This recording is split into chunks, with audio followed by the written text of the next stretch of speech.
Man, nothing kills a relationship quicker than perpetual disrespect. Like, a lot of people wanted me to specify that in real life, and I had to tell them, I'm like, it's when there's a constant, condescending, disrespectful tone and manner that your significant other goes with all the time towards you to get their way. And it goes to show you just how bad of a communicator people are. If a person knew how to carry themselves, had character, had confidence, had respect, they wouldn't have to constantly use those type of ways to bully you, to shame you, to make you feel a certain way to get what they want. They wouldn't have to do that.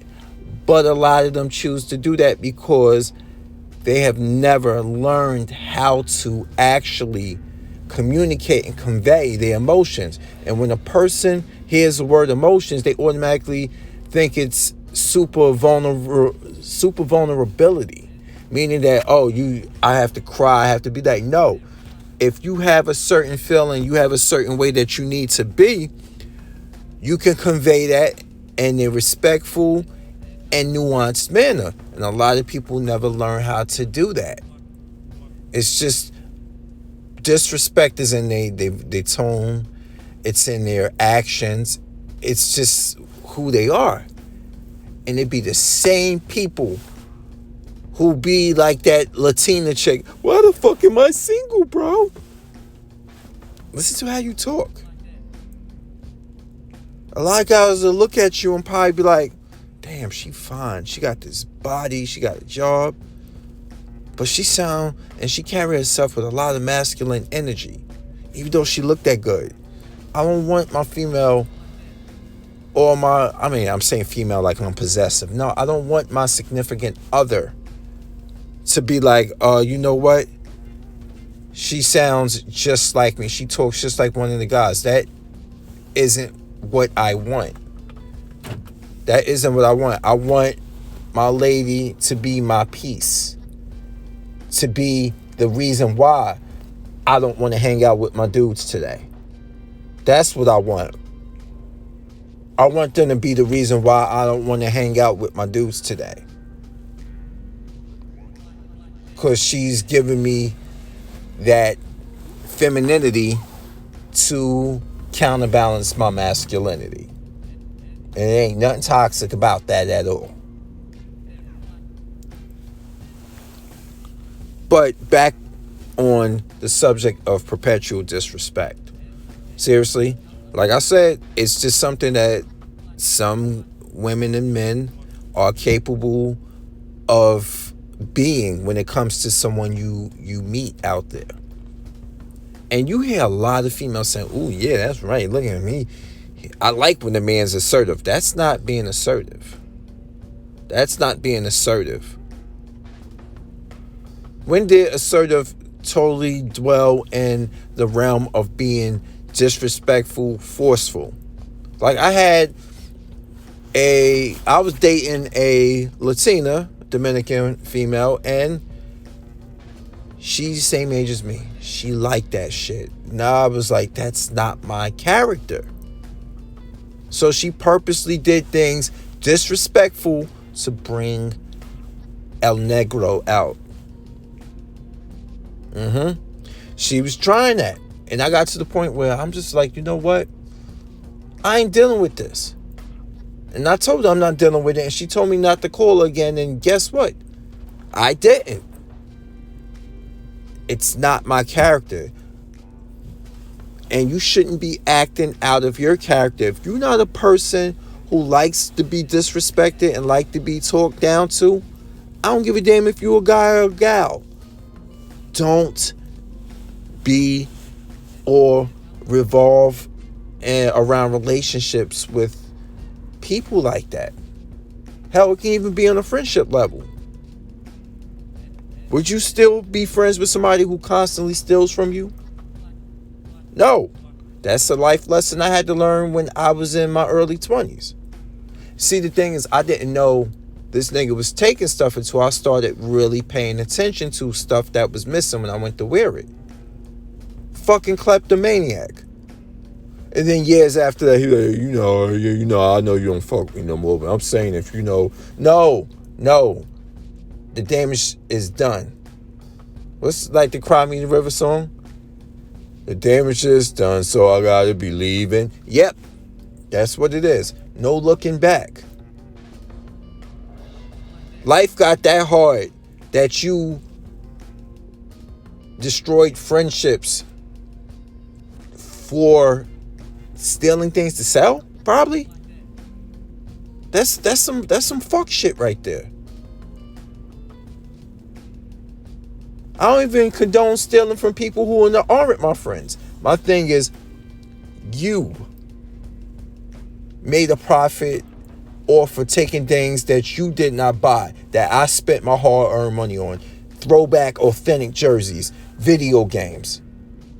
Shit like that. See, you don't deal with people like that. This is why you have a lot of these people out on the streets right now. Because even the family have lost their patience with the constant disrespect. Because people think, oh, it's just addiction, you gotta help them and stuff. No, a lot of these people say and do very disrespectful things to their family members that get their asses disowned. Case in point, I'm in my car right now, around the corner from where I'm stopped at, because I stopped to make this video. Around the corner, can't say where, a man overdosed on his sister's floor in her kitchen. And she took a gamble. She been trying to get him clean. So we get up there, we Narcan him. He comes back. And this has been, out in the EMS field. We bring him back and stuff. We want to still take him to the hospital. He still want to go. And she was like, you can't keep doing this. You can't come back there. You know what he's saying? Like, she like, babe, you scared. She like to her own brother. You could have died. I can't do this. My heart can't take this no more. We just lost our mom. Like, you know what he's saying to his sister because his high got ruined? Yeah, I'm saying, bitch, this, that bitch. And I'm like, what? Yo, I wanted to punch the shit out of him.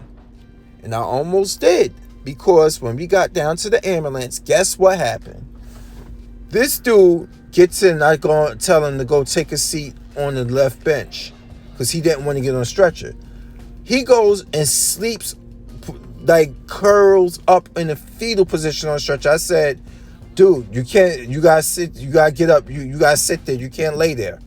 Who the fuck you think you talking to? And stuff like that. I don't know, I fucked you up. I was like, you want to get out the ambulance? He got out the ambulance, and I threw my hands up like, not to fight, like up in the air, like I'm right here. Do something. In front of my supervisor, who happened to be a paramedic. Because I wanted him to see. This dude threatened me, and I gave him an opportunity to make good on his threat because I was going to fuck his ass up. I'm sick of this shit. These niggas out here be bugging. Perpetual disrespect. You brought this motherfucker back from the dead, and he disrespects his own sister, who called 911, that helped save his life, and the people who resuscitated him. But people will be like, well, Fury, that's addiction, that's what it does. Yes, and they know that's what it does, and they continue down this path of toxicity. And this is why you don't deal with people who are disrespecting not just you, but they disrespecting themselves. If you want to help people, that help, they gotta want the help.